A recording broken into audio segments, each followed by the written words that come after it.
ফিলিস্তিনের গাজা উপত্যকার উত্তরে যুদ্ধ চলাকালীন সময়ে ইসরায়েলি 4 সৈন্য নিহত হয়েছেন।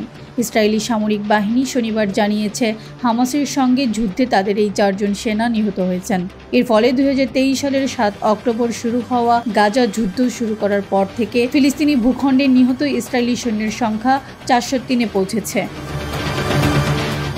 এদিন 4 জন নিহতের পাশাপাশি একজন অফিসার এবং একজন সংরক্ষিত সৈন্য গুরুতরভাবে আহত হয়েছেন। সামরিক বাহিনী এক বিবৃতিতে জানিয়েছে, আহতদের চিকিৎসার জন্য হাসপাতালে নিয়ে যাওয়া হয়েছে তাদের। সামরিক বাহিনী শনিবার বলেছে, উত্তর গাজার জাবালিয়ার কাছে একটি স্থল অভিযানে 3 যোদ্ধাকে হত্যা করেছে হামাসকে পুনরায় সংগঠিত হওয়া রোধ করতে, যেখানে ইসরায়েলি সৈন্যরা অক্টোবরের শুরু থেকে তীব্র আক্রমণ চালাচ্ছে।